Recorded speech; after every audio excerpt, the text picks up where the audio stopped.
It sits on the shelf like an artifact from a completely different civilization. It has that faux leather texture. Oh, yeah, and the gold foil scamping that just flakes off if you look at it too hard. Exactly. And that cover painting, right. The centaur battling a robed lizard man. If you play role-playing games, or really, even if you just grew up in the 80s, you probably know exactly what object I'm describing. We're talking about the 1977 Advanced Dungeons & Dragons Monster Manual. We absolutely are. And if you ask most people what this book is, they usually tell you it's a catalog. Right. Just a dictionary of imaginary beasts for you to kill, loot, and move on from. Right, a shopping list of targets. Yeah. But the sources we've pulled for this deep dive suggest that is a massive oversimplification. This isn't just a list of goblins and dragons. It really isn't. When you actually dig into the sources we have today, Yeah. and we are looking at historiographical analyses, publication timelines from TSR and their rival Chaosium, of course the actual text of the manual itself, this book stops looking like a simple game accessory. It starts looking like a weapon. A weapon in a corporate war specifically, which is fascinating. It was a strategic strike. And honestly, it's also a chaotic mess of rushing deadlines, this sort of Frankenstein monster of incompatible rules, and paradoxically, the very thing that triggered a nationwide moral panic. Yeah, it's the book that legitimized the hobby while at the exact same time painting a giant target on its back. Exactly. So today, our mission is to open up this book. And we're not doing this to check the hit points of a dragon. We want to look behind the stats. We're going to explore how a book released for a game that didn't actually exist yet managed to change the publishing industry forever. And we'll look at why, almost 50 years later, you and I are still feeling the aftershocks of the Satanic Panic that this very specific book helped ignite. So let's just start with the launch itself, because there is a timeline anomaly here that always trips people up. December 1977, the Monster Manual hits the shelves. Right. It is the very first hardcover book for Advanced Dungeons & Dragons. Which, sounds perfectly fine until you actually look at the rest of the release schedule. Yeah, because the Player's Handbook, which is the book that actually tells you how to create a character and roll the dice, that doesn't come out until 1978. Yeah. And the Dungeon Master's Guide, the book that tells you how to actually run the game, that doesn't arrive until 1979. It creates this completely bizarre, liminal period in gaming history.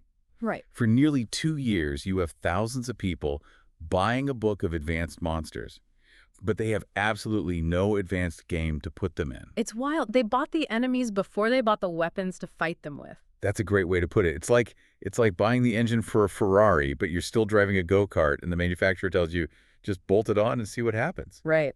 So players were forced to reverse engineer the rules. They took these incredibly complex, high-stat monsters from the new hardcover, and they had to shoehorn them into their old original D&D rules, the old brown box sets. It was a complete mess of conflicting systems. But the real question we have to ask from a historical perspective is why? Why on earth would a company release the bestiary first? And the answer isn't just bad project management, it's legal strategy. Yeah. This brings us to what the sources call the Arneson Schism. Right. So you have Gary Gygax and Dave Arneson. They are the co-creators of original D&D. But by 1977, their relationship had effectively disintegrated. And Arneson was owed royalties on everything labeled Dungeons & Dragons. So Gygax needs a way out. He needs a product that looks like D&D, plays like D&D, but legally is not the D&D that Arneson owns a piece of. Precisely. He needs a brand new game. Yeah. So Gygax's legal argument was that advanced D&D was a completely separate intellectual property.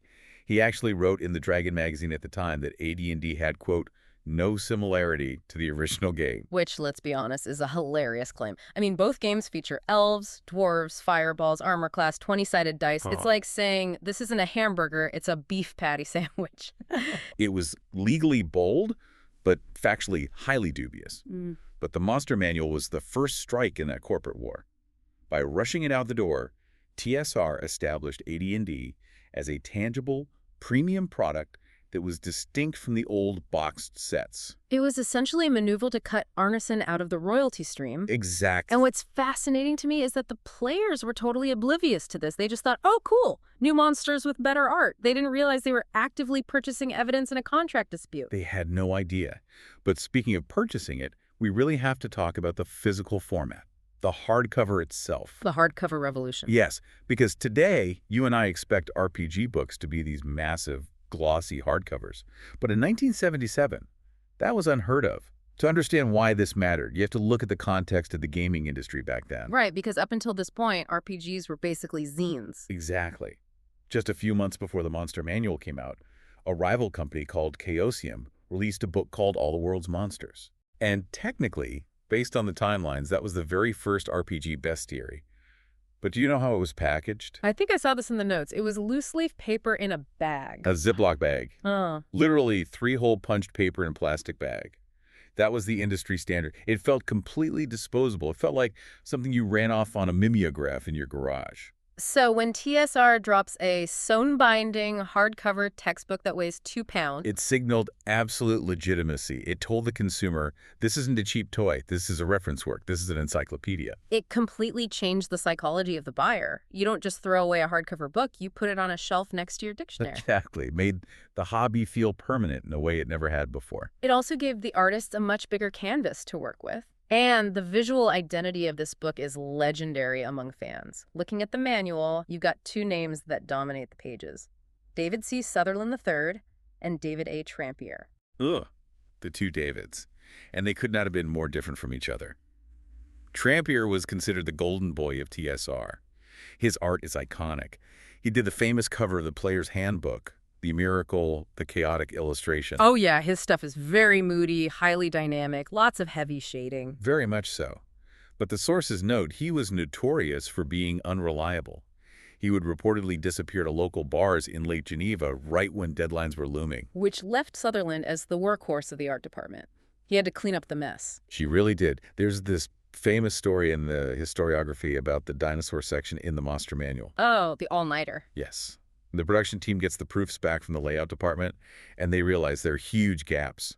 Just entire blank pages with no art because the assignments hadn't been finished. And you can't publish a monster book without a T-Rex. Dinosaurs are a huge draw for kids. You really can't. So Sutherland pulls an all-nighter. He stays in the TSR office, totally fueled by coffee and sheer panic, and speed draws every single dinosaur in the book just to hit the print date. And if you look at those drawings now, you can kind of tell they're a bit static. They almost look like they were traced from a 1950s children's science book. Oh, Sutherland hated them. Yeah. He was a strict perfectionist. In fact, he was so bothered by the quality of his own rushed work that when the book went to a second printing in May of 1978, he did something unprecedented. He hacked the printing plates, right? Literally. Yeah. He took tools and physically hacked into the metal printing plates used for the press. If you look at the Chimera in the first printing, the text says it can fly, but the art shows absolutely no wings. Whoops. Right. So Sutherland went back and physically etched wings onto the Chimera for the second edition. Mm-hmm. That is the level of dedication or maybe obsession that we're dealing with here. And that obsession with detail, it isn't just in the art, it's heavily embedded in the text. This book represents a massive philosophical shift in what a monster actually is in a game. Because before this, in wargaming, a unit was just a unit. Correct. This is the crucial shift from wargaming unit to biological entity. In previous games, like Chainmail, a monster was just a set of numbers. It was move distance, armor class, and damage. Just a piece on a chessboard. Exactly. It existed for one reason. Yeah. To die in combat. But the Monster Manual treats them like they're featured in a National Geographic documentary. Precisely. Suddenly we get habitats. We get mating cycles, social structures, the average number of young found in a lair. We get the stat block, that standardized 16-point profile that games still use today. But the most revolutionary addition to that stat block, and I think this gets overlooked a lot, was the intelligence stat. Oh, without a doubt. Why do you think that one specific stat mattered so much? Because it completely breaks the see monster, kill monster loop. Think about it. If a monster has average or high intelligence, the entire nature of the game changes. You can negotiate with it, you can trick it, you can bribe it. The stat block implicitly told the players that combat is not the only solution here. Exactly. It forced the game to actually become a role-playing game rather than just a tactical tabletop skirmish. It also introduced the concept of a dungeon ecology. I absolutely loved the section on the scavengers. The book makes a point to include not just predators, but janitors. Yes. Like the Ochia, a creature that literally eats offal and dung, or the gelatinous cube, which silently sweeps the dungeon corridors clean of organic matter. It made the dungeon feel like a functioning ecosystem.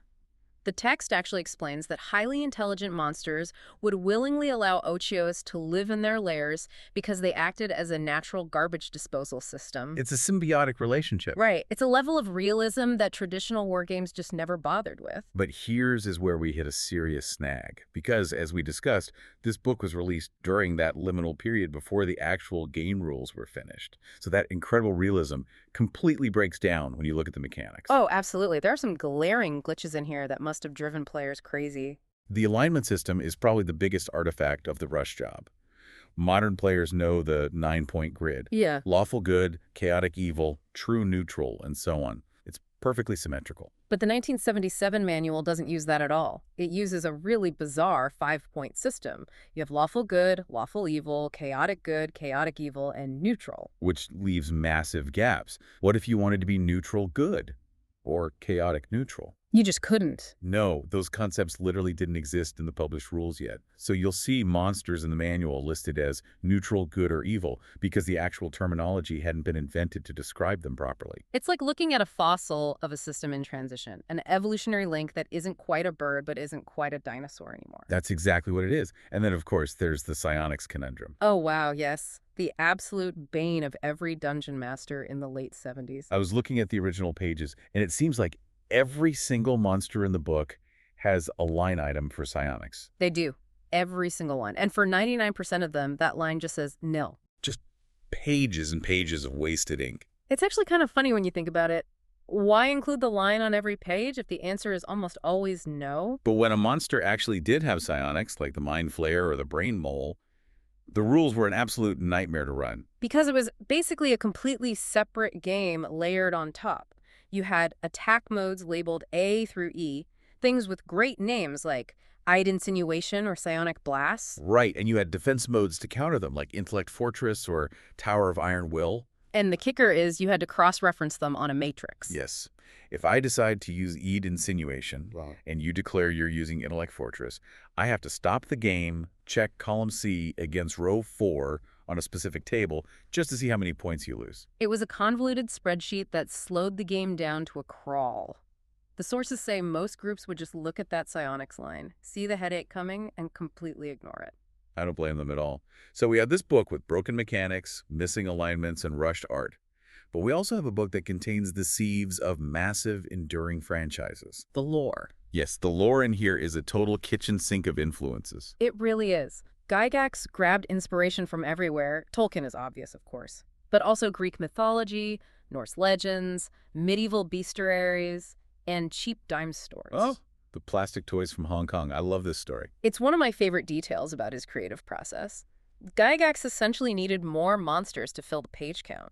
So he literally went to a local dime store, bought a bag of cheap, unlabeled plastic prehistoric animals made in Hong Kong, which probably cost him pennies, and he just made up stats for them on the spot. So the famous rust monster Was literally a plastic toy that looked like a propeller with a tail, and the owlbear a plastic toy that looked like a bear with a beak. and the terrible boulette. He looked at a weird, misprinted dinosaur toy that looked roughly like a land shark and just said, okay, that's a boulette. It's pure, unadulterated improvisation. It's high fantasy culture directly meeting the bargain bin. And yet, some of the most enduring parts of the game's lore came from the tiniest, most obscure details in this book.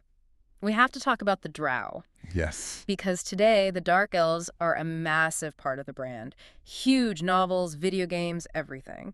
But here, we get what historians call the first whisper. If you flip to the entry for elf in the 1977 manual, you will find a single sentence buried deep in the text. It just reads, "The Black Elves, or Drow, are only legend." That's it. Just one sentence. That is literally it. No stats, no description of their underground cities, no spider worship, no dual scimitars, just a passing mention that they are a legend. And from that one throwaway line, we eventually get the entire Underdark, the city of Menzoberranzan, and the whole Drisdordan phenomenon. It was a tiny seed that grew into a multi-million-dollar publishing empire. It really shows how hungry the audience was for this kind of deep world building. They took these tiny fragments and built entire civilizations out of them in their home games. But as we see in the historical analyses, world building definitely has a dark side. And this brings us to the heaviest part of the Monster Manual's legacy. Because Gygax didn't just organize and detail the elves, he organized the demons. And this is where the realism we talked about earlier backfires spectacularly. Right. And before we dive into this next part, I want to make it clear to you listening. We are looking at some highly politically charged historical events here. We're going to impartially report on what the sources say regarding the cultural backlash. We aren't taking any sides or endorsing these views, just conveying the arguments made at the time. Exactly. So looking at the text, Gygax wanted to codify evil. He didn't just want generic bad guys for players to fight. He created a strict, detailed hierarchy for the lower planes. He explicitly separated demons and devils, which I think still confuses people outside the hobby today. Very true. In the manual, demons are chaotic evil, and they live in the abyss. Devils are lawful evil, and they live in hell. But he didn't stop at just categorizing them. He gave them specific names: Demogorgon, Orcus, Asmodeus, Baalzebul. He gave them complex political rivalries and rigid command structures. Type 1 through Type 6 demons, pit fiends. And then the artists gave them form. Right, and that form included some nudity, like the succubus or the Type V Merilith, and blatant occult imagery, lots of pentagrams and arcane sigils. Now, to a wargamer, these are just genre tropes. It's purely aesthetic flavor for a fantasy game. But to the outside world, especially in the paranoid atmosphere of the early 80s, It looked exactly like a manual for summoning. it looked like a legitimate how-to guide for the occult. And this is the epicenter of the Satanic Panic. When a woman named Patricia Pulling formed the advocacy group BADD, which stood for Bothered About Dungeons and Dragons, after the tragic suicide of her son, she pointed specifically at the Monster Manual. The sources show she claimed the book was basically a tool for psychological conditioning. Yes. She argued that the authors must have had, quote, vast knowledge of the occult to write these hierarchies so convincingly. She thought the intelligence stats and the specific habitat descriptions were actual evidence that these things were real and that the game was teaching kids how to interact with them. The incredible irony, of course, is that Gygax got almost all of this from reading medieval poetry, Dante's Inferno, and standard mythological texts. He was a history nerd, not a cult leader. Exactly. He was just doing what he always did, categorizing folklore. That we should clarify, because the historiographical sources make this very clear. The CDC and various independent researchers later completely debunked the link between D&D and suicide. Yes, statistically, researchers found that gamers were actually less likely to commit suicide than the general youth population at the time. The game provided a strong sense of community and taught complex problem-solving skills. But facts didn't really matter in the heat of a moral panic. The PR damage to TSR was absolutely catastrophic. And you can see the deep scars of that battle when you look at the second edition of the game. Right, when second edition comes out in 1989, TSR heavily self-censored. They were completely terrified of what executives internally called angry mother syndrome. So all the demons just disappeared. They were totally scrubbed and renamed. Demons became Tanari, devils became Batezu. They removed all the real-world religious terminology to sanitize the lore. They actively tried to undo the very realism that the 1977 manual had worked so hard to establish in the first place. It's a really tragic irony. The very thing that made the book so compelling to players, the incredible detail, the dungeon ecology, the strict structure, was exactly what made it seem so dangerous in the eyes of the general public. Gygax tried to simulate a natural world for his game, and he succeeded so well that people genuinely thought it was supernatural. So when we step back and look at this book today, it's clearly not just a list of monsters. It's a bridge between two completely different eras of gaming. It truly is. It's a snapshot of a hobby in its awkward teenage years. It's rebellious, it's full of brilliant ideas, and it's full of terrible mistakes like the psionics tables. It's a ruthless business tool that somehow became a beloved cultural icon. It marks the exact moment the hobby stopped being a loose collection of cheap templates and officially became a library.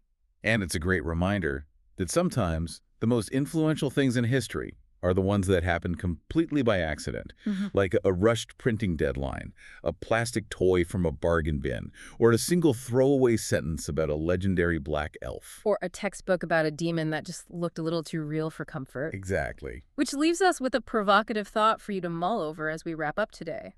If Gary Gygax had been just a little less obsessive, if he had just left the demons as vague, generic bad guys without the complex hierarchies and the specific mythological names, would the Satanic Panic have happened at all? Did the relentless pursuit of detail almost destroy the very game it was meant to enhance? That is the question that still haunts the industry today. Thanks for joining us on this deep dive. Keep exploring.